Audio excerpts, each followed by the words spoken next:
الفاتحة. أعوذ بالله من الشيطان الرجيم. بسم الله الرحمن الرحيم. الحمد لله رب العالمين الرحمن الرحيم مالك يوم الدين إياك نعبد وإياك نستعين اهدنا الصراط المستقيم صراط الذين أنعمت عليهم غير المغضوب عليهم ولا الضالين آمين. بسم الله الرحمن الرحيم الحمد لله رب العالمين نحمده ونستعينه ونستهديه ونستغفره ونتوب إليه ونعوذ بالله من شرور أنفسنا ومن سيئات أعمالنا من يهده الله فلا مضل له ومن يضلل فلا هادي له أشهد أن لا إله إلا الله وأشهد أن سيدنا محمدا عبده ورسوله اللهم صل وسلم وزد وبارك على سيدنا ومولانا محمد وعلى آله وصحبه ومن تبعهم بإحسان إلى يوم الدين. رب اشرح لنا صدورنا ويسر لنا أمورنا واحلل عقدة من ألسنتنا يفقه أقوالنا. اللهم أخرجنا من ظلمات الوهم وأكرمنا بنور الفهم وافتح علينا بمعرفة العلم وسهل أخلاقنا بالحلم واجعلنا ممن يستمعون القول فيتبعون أحسنه آمين يا رب العالمين. Hadirin muslimin dan muslimat mudah-mudahan dirahmati oleh Allah Subhanahu wa taala sekalian. Alhamdulillah, syukur pada Allah Subhanahu wa taala kerana memberikan kita kesempatan untuk meneruskan pembacaan kitab tafsir Al-Jalalain yang dikarang oleh Al-Imam Abdul Rahman As-Suyuti dan Al-Imam Jalaluddin Al-Mahalli rahmatullah alaihima. Dan sebelum itu kita akan membacakan dahulu surah yang kita akan baca dalam tafsir ini, iaitu surah Al-Baqarah, bermula daripada ayat ke-86 sehingga kita akan baca daripada sehingga ayat ke-90 insya-Allah. A'udzu billahi minasyaitonir rajim. Bismillahirrahmanirrahim.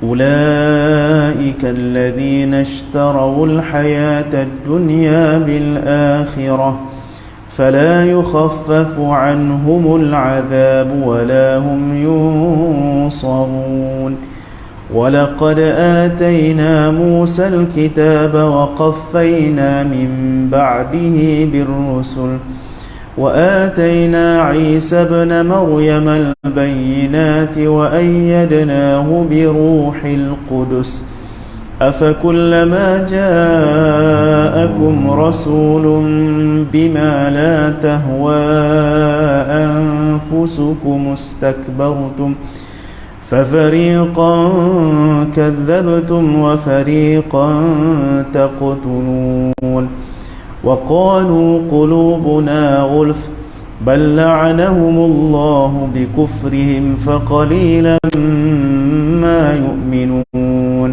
ولما جاءهم كتاب من عند الله مصدق لما معهم وكانوا من قبل يستفتحون على الذين كفروا فلما جاءهم ما عرفوا كفروا به فلعنة الله على الكافرين بئس ما اشتروا به أنفسهم أن يكفروا بما أنزل الله بغيا أن ينزل الله من فضله على من يشاء من عباده فباءوا بغضب على غضب وللكافرين عذاب مهين. Sadaqallahul azim. Terjemahannya ayat ke-86. Mereka itulah orang-orang yang membeli kehidupan dunia dengan kehidupan akhirat, maka tidak akan diringankan azabnya dan mereka tidak akan ditolong. Dan sungguh kami telah memberikan kitab Taurat kepada Musa, dan kami susulkan setelahnya dengan rasul-rasul, dan kami telah berikan kepada Isa, iaitu putri Maryam, bukti-bukti kebenaran, serta kami perkuatkan dia dengan Ruhul Kudus, iaitu Jibril. Mengapakah setiap rasul yang datang kepadamu membawa sesuatu pelajaran yang tidak kamu inginkan, kamu menyombongkan diri? lalu sebahagian kamu dustakan dan sebahagian kamu bunuh. Dan mereka berkata, hati kami telah tertutup. Tidak, Allah telah melaknat mereka itu kerana keingkaran mereka, tetapi sedikit sekali mereka yang beriman. Ayat ke-89. Dan setelah sampai kepada mereka kitab iaitu Al-Quran daripada Allah yang membenarkan apa yang ada pada mereka, sedangkan sebelumnya mereka memohon kemenangan atas orang-orang kafir, ternyata setelah sampai kepada mereka apa yang telah mereka ketahui itu, mereka mengingkarinya, maka laknat Allah bagi orang-orang yang ingkar. Sadaqallahul azim. Jadi alhamdulillah, kita telah mempelajari pada siri-siri pengajian kita yang lepas berkaitan dengan sikap yang ditunjukkan oleh Bani Israel terhadap Nabi yang diutuskan kepada mereka, iaitu Nabi Musa alaihissalam. Dan dalam pengajian yang lepas kita menyebut tentang ayat yang menyebutkan bahawasanya mereka berperang, mereka menjadi batu api dalam peperangan. Dalam ayat kita sebut sebelum ni, wa idh akhadna mitsaqakum la tasfikuna dima'akum la tukhrijuna anfusakum min diyarikum thumma aqrartum wa antum tashhadun. Jadi Allah Subhanahu wa taala telah membuat perjanjian dengan Bani Israel supaya yang pertama sekali mereka tidak menumpahkan darah. Yang kedua, perjanjian Allah dengan Bani Israel supaya mereka tidak mengusir sebahagian daripada yang lain, tidak bermusuh sehingga mengusir sebahagian daripada kampung yang sama ke tempat yang lain. Thumma aqrartum, ayat sebelum ni mereka berkata, kami iqrar, kami berjanji akan mengikut apa yang kami telah janji dengan Tuhan. Wa antum tashhadun, dan kamu menyaksikan diri kamu menjanji perkara itu. Thumma antum haula, kemudian kata Allah, thumma bermaksud kemudian dalam satu tempoh setelah mereka tahu, setelah mereka ikrar, setelah mereka faham, maka mereka sendiri yang taqtuluna anfusakum, mereka sendiri yang berbunuhan sesama sendiri. Wa tukhrijuna fariqan minkum min diyarihim, ada mereka sendiri yang mengeluarkan sebahagian daripada sebahagian mereka. Jadi Yahudi sama-sama bermusuh, sama-sama berperang di Madinah. Tadhaharun alaihim bil ithmi wal udwan, dan kamu menzahirkan atau kamu saling bantu-membantu atas urusan dosa dan urusan udwan, permusuhan. Wa in ya'tukum usara, dan apabila sampai kepada kamu tawanan-tawanan perang, tufaduhum, maka kamu membebaskan mereka. Jadi kita sebut sebelum ini bahawasanya Yahudi di Madinah terbahagi kepada dua blok. Satu blok yang menyokong sekutu Aus di Madinah, dan satu lagi yang menyokong sekutu Khazraj di Madinah. Jadi mereka lah yang menyalakan api permusuhan antara kaum di Madinah, supaya semua ketua-ketua, semua kita kata kepala-kepala dalam kalangan orang Arab, Aus dan Khazraj itu semuanya dibunuh dalam peperangan, dan mereka boleh berkuasa, mereka boleh menguasai ekonomi. Jadi dengan cara mereka menjadi sekutu bagi dua belah pihak, sebelah sana, sebelah ni. Jadi mereka sanggup berbunuh sesama mereka untuk kepentingan ekonomi. Tetapi apabila sampai kepada mereka tawanan perang daripada kalangan pihak musuh datang untuk meminta tawanan perang untuk ditebus, maka diberi tebusan. Maka dalam perkara itu kamu kamu buat, ya, kerana dalam Islam kita kalau mengikut mazhab Maliki yang bertengok tadi, wajib untuk kita melepaskan tebusan, kerana sistem kehambaan ini dalam Islam kita ni disuruh untuk menghapuskannya. Islam mengajar kita supaya menghapuskan sistem perhambaan. Jadi sebab itu sistem perhambaan pada hari ini sudah tidak ada, kerana antara yang menyumbang kepada penghapusan sistem perhambaan itu ialah agama Islam itu sendiri. Sehingga disebut kalau ada duit dalam Baitul Mal, maka wajib dikeluarkan duit dalam Baitul Mal itu untuk membayar tebusan, menebus tawanan-tawanan perang orang Islam di negara yang ditawan umat Islam. Jadi seruan untuk menebus tebusan peperangan, tebusan tawanan perang, itu satu seruan yang baik, satu ajaran agama.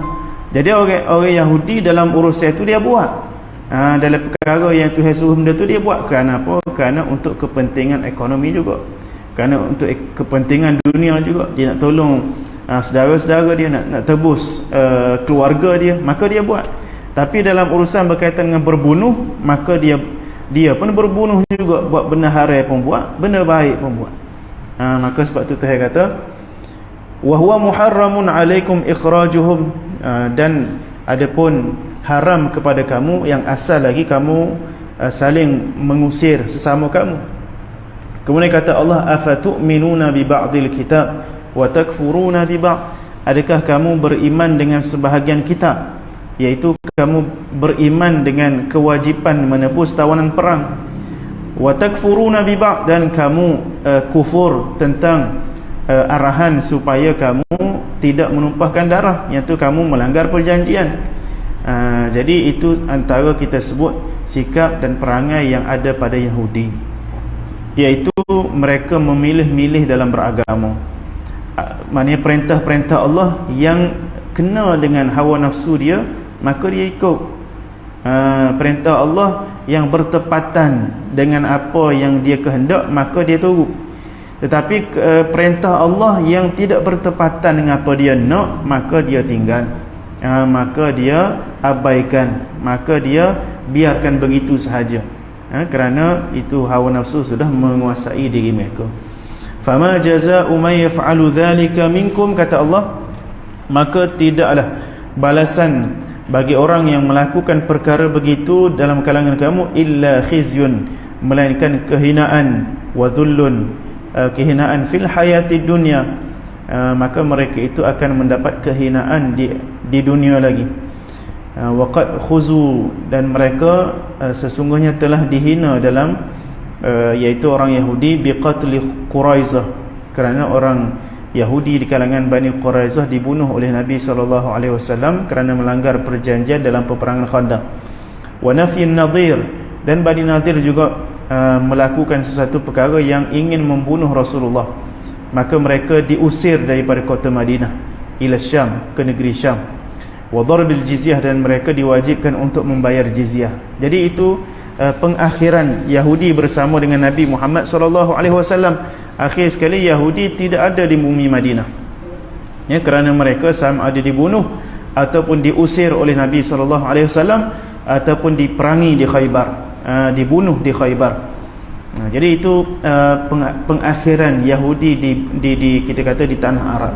Akhir sekali Yahudi pun bertebaran di atas muka bumi. Itu di dunia, mereka akan dihinakan oleh Allah Subhanahu wa taala di dunia. Wa yaumal qiyamati yuradduna ila asyaddil azab, dan pada hari kiamat mereka akan dikembalikan kepada azab yang sangat pedih. Wa mallahu bighafilin amma ta'malun, dan tidaklah Allah lalai daripada apa yang kamu lakukan. Bil ya'i wat ta'i, ta'malun satu qiraat, ya'malun satu qiraat.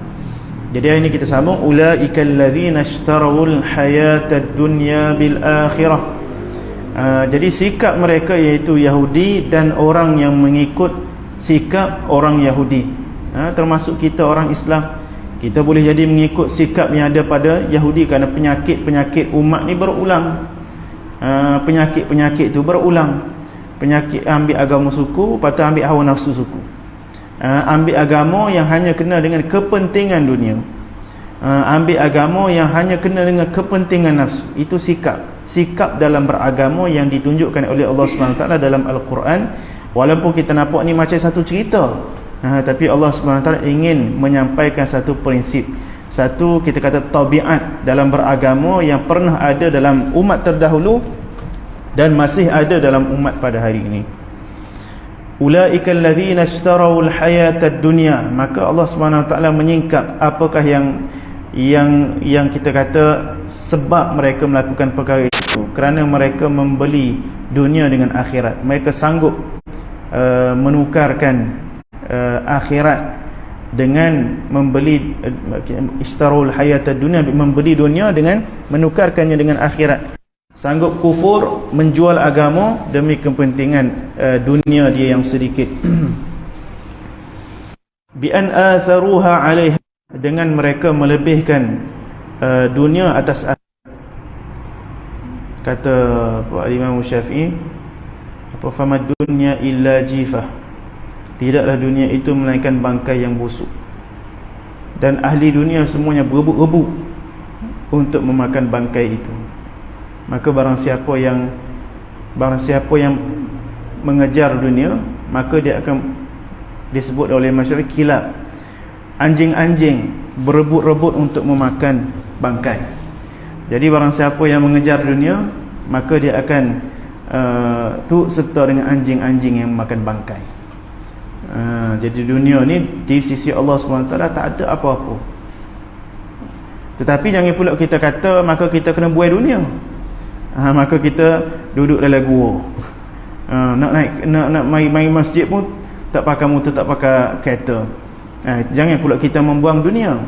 Tapi maksudnya dunia ini, kata saya ulama, aku tak ingat siapa dia, dunia ni lebih penting daripada akhirat. Walaupun akhirat lagi baik daripada dunia, tapi dunia lagi penting daripada akhirat. Kenapa? Kerana ad-dunya mazra'atul akhirah. Kerana dunia ini adalah tempat untuk kita bercucuk tanam untuk akhirat.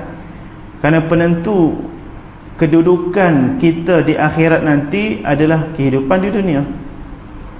Penentu kehidupan kita di akhirat, di mana kita adalah di sini penentunya. Jadi kita perlu untuk mengambil penting urusan dunia, dengan kita menjadikan matlamat kita akhirat dalam apa saja urusan kita di dunia. Jangan menjadikan matlamat kita dunia. Jadi kita di dunia, matlamat kita dunia. Itu kata bi an atharuha 'alaiha, mengutamakan kepentingan dunia daripada kepentingan akhirat.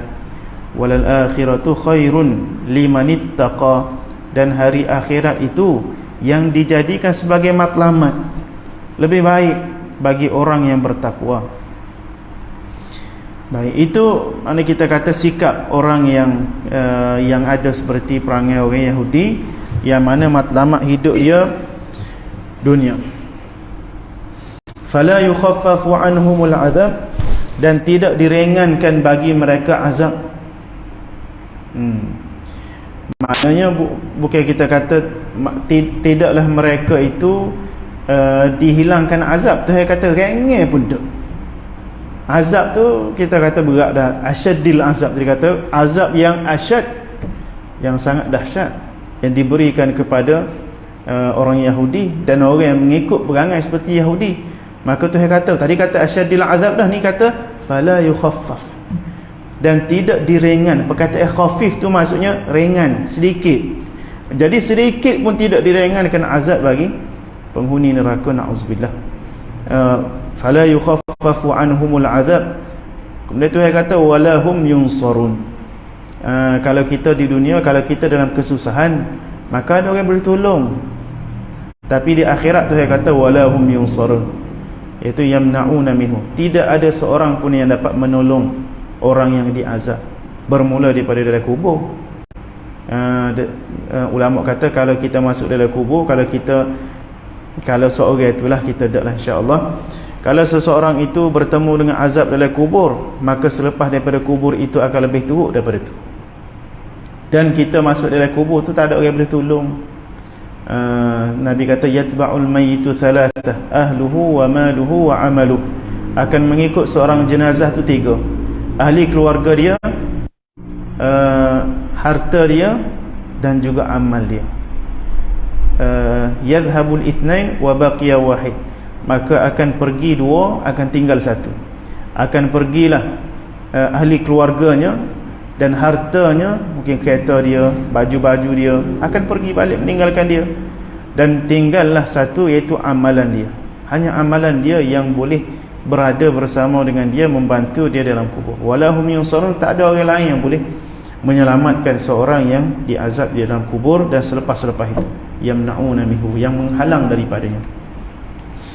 Kemudian Allah Subhanahu Wa Taala menyebut berkaitan dengan pengingkaran Bani Israel terhadap perkara lain yang disebutkan selepas ini, dia seolah tukar pada macam subjek lain tapi topik yang sama. Subjek lain lebih kurang lah, benda yang lebih kurang sama, tapi nak sebut juga tentang nabi-nabi yang lain. Kata Allah Subhanahu wa taala, walaqad atayna Musal kitab, walaqad atayna, dan sesungguhnya atayna, kami telah mengurniakan Musa, Nabi Musa alaihissalam, al-kitab, kitab. Dan tidak syak lagi, kitab yang dikurniakan Allah pada Nabi Musa adalah kitab Taurat.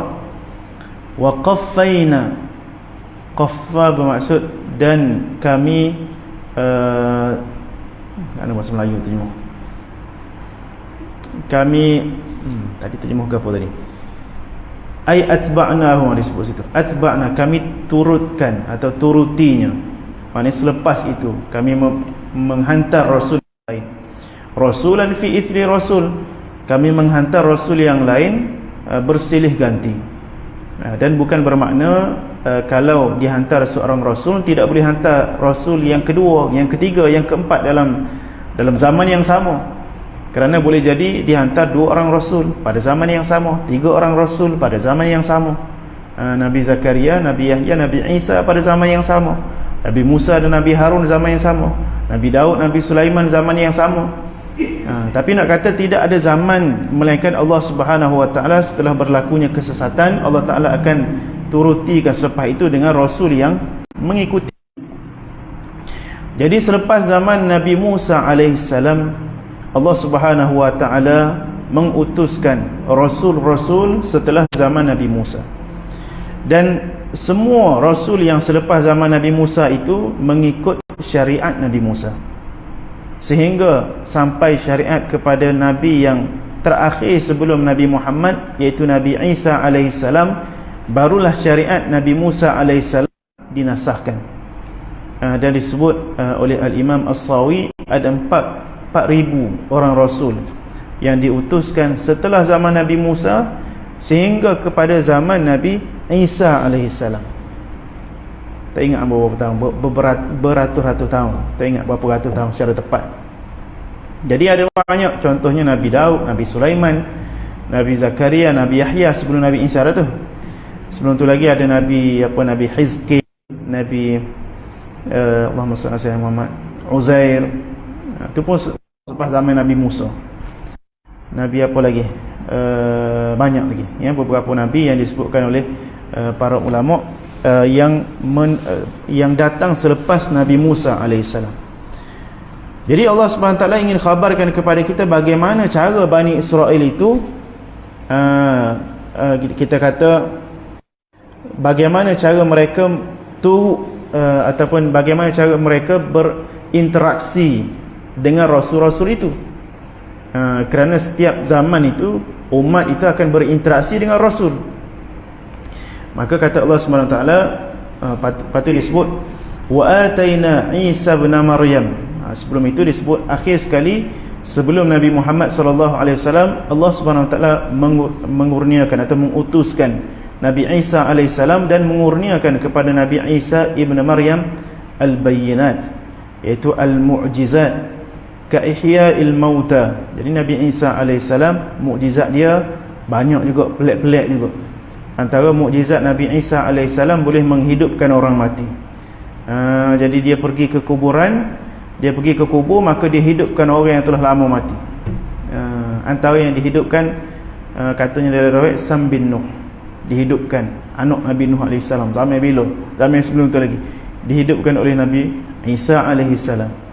Dan ramai di kalangan umat Nabi Isa AS yang Allah Ta'ala kurniakan kelebihan seperti Nabi Isa, kerana dia mengambil, kita kata, karamah seperti Nabi Isa alaihissalam. Macam ada satu cerita tentang Ghulamud Da'wah, seorang pemuda yang belajar dia dengan tukar sihir. Kemudian dia belajar juga dengan seorang rahib, dengan seorang yang mengikut ajaran Nabi Isa alaihissalam. Sehingga dan perkara itu berlaku dalam tak sampai 100 tahun sebelum Nabi Muhammad SAW. Jadi dia mengikut ajaran Nabi Isa AS. Maka dia belajar dengan rahib tu sehingga dia ada, kita kata, super power. Dia ada karamah, yang mana dia boleh mengubah penyakit-penyakit. Dia boleh mengubah penyakit buta, macam-macam. Jadi itu mengambil, kita kata, mengambil karamah itu daripada mukjizat Nabi Isa alaihissalam. Baik.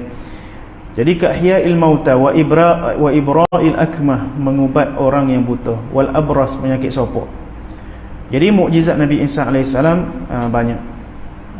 Dia boleh menghidupkan burung. Burung diambil tanah, kemudian ditiup, maka hidup burung tu.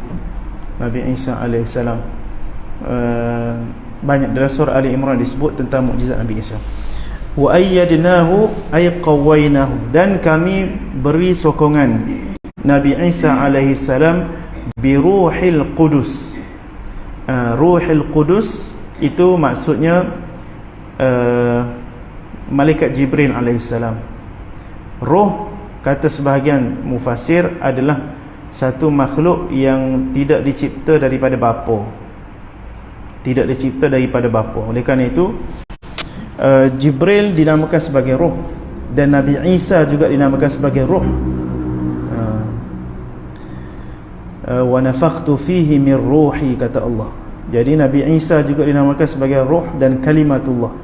Ruhullah, kalimatullah. Itu antara gelaran Nabi Isa alaihissalam. Kalimatullah kerana Nabi Isa alaihissalam dijadikan dengan satu kalimah, iaitu kun fayakun. Wa kalimatuhu alqaha ila Maryam wa kalimatuhu alqaha ila Maryam, kata Allah. Dan kalimah Allah yang Allah Ta'ala lemparkan kepada Maryam, kun fayakun, maka jadilah ada kandungan tanpa ada bapa. Jadi kata Syekh Sya'rawi rahmatullah alaih, dia kata pada zaman itu dan sebelum itu lagi, pada zaman Nabi Musa alaihissalam, manusia ini memandang kepada asbab. Dia ingin melihat cara berinteraksi dengan Tuhan ni dengan cara nampak dengan mata. Kalau benda yang tidak ada asbab, maka tidak dipercayai. Jadi sebab itu kaum Nabi Musa alaihissalam, dia kata arinallaha jahrah. Dia kata tunjukkan kepada kami manakah Tuhan. Jadi dia nak tengok Tuhan depan mata, baru dia mengaku ada Tuhan. Dan dia tidak menggunakan dalil akal. Kita kata bila kita ni ada, Tuhan ada. Tak, dia tak mesti nampak sebab-sebab kita. Dia nak tengok direct pada Tuhan. Dan sebab itu apabila mereka diturunkan al-manna was-salwa daripada langit, Allah Ta'ala turunkan kepada mereka makanan kayangan. Mereka kata, Musa, qalu du'u lana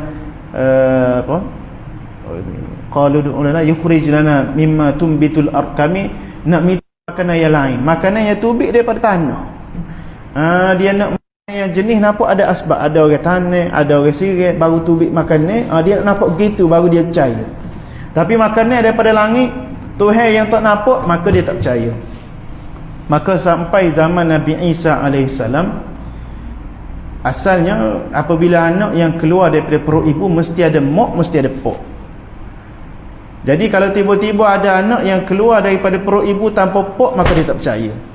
Sebab itu antara hikmah Allah SWT menjadikan Nabi Isa alaihissalam lahir tanpa bapa, untuk menunjukkan Allah Subhanahu wa taala Maha berkuasa untuk menjadikan satu makhluk walaupun tanpa bapa.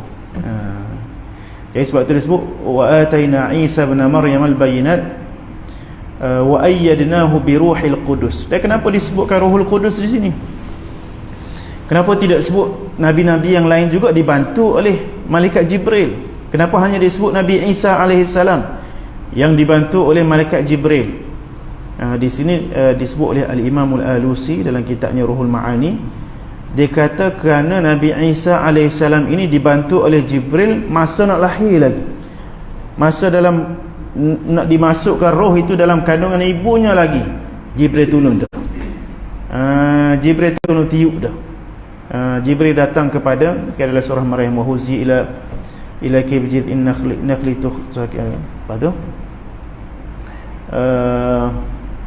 Apa ayat dia? Tetai Jibril mari datang untuk meniupkan roh dalam rahim Maryam alaihissalam. Jadi nak kata Jibril ni peringkat awal lagi telah tolong Nabi Isa alaihissalam, sehinggalah Allah Subhanahu wa taala mengangkat Nabi Isa alaihissalam ke langit. Di situ Jibril pun tolong juga. Jadi Jibril tolong Nabi Isa alaihissalam sejak daripada dia lahir sehingga diangkat ke langit. Sebab itu disebut wa ayyadnahu biruhil qudus. Allah Subhanahu wa taala menyokong, membantu Nabi Isa alaihissalam dengan Ruhul Qudus, iaitu Jibril. Min idafatil mausuf ila sifah, ay ar-ruh al-muqaddasah. Jadi al-Qudus maksudnya al-muqaddasah, maksudnya yang maha suci. Jibril li taharatihi, kerana Jibril itu maha suci. Yasiru ma'ahu, Jibril berjalan bersama dengan Nabi Isa. Haitsu sara, ke mana sahaja Nabi Isa itu pergi. Falam tastaqimu, maka kamu wahai Bani Israel masih lagi tidak istiqamah, masih lagi tidak mengikut jalan yang benar, walaupun telah datang kepada kamu nabi-nabi dan rasul-rasul. Tapi apa disebut sebelum ni? Afakullama ja'akum rasulun bima la tahwa, kata Allah, adakah setiap kali datang kepada kamu wahai Bani Israel seorang rasul yang tidak kena dengan hawa nafsu kamu, tidak kena dengan cara kamu, kehendak kamu.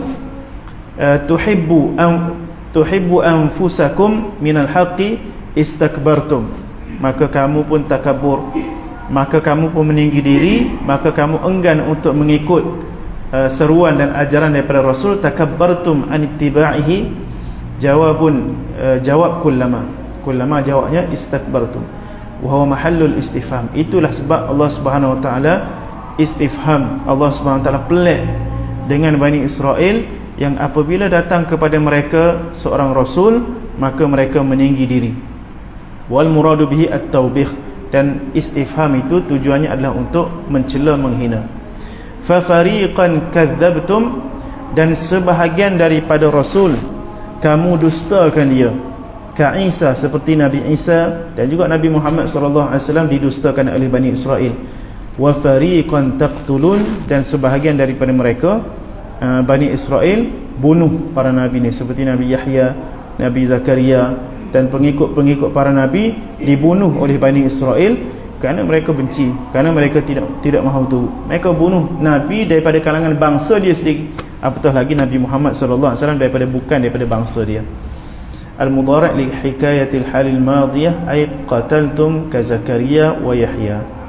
Setakat itu dulu, insya-Allah kita sambung minggu hadapan. Wallahu subhanahu wa ta'ala wa alam, sallallahu alaihi wasallam Muhammad wa ala alihi wa sahbihi baraka wasallam. Walhamdulillahirabbil alamin. Bismillahirrahmanirrahim. Alhamdulillahirabbil alamin, wassalatu wassalamu ala sayyidina Muhammadin wa ala alihi wa sahbihi ajma'in. Allahumma anfa'na bima 'allamtana wa 'allimna alladhi yanfa'una wa zidna 'ilman. Allahumma faqihna wa faqih lana wa qarabatin lana fi dinina. Wa sallallahu ala sayyidina Muhammadin wa ala alihi wa sahbihi baraka wasallam. Walhamdulillahirabbil alamin.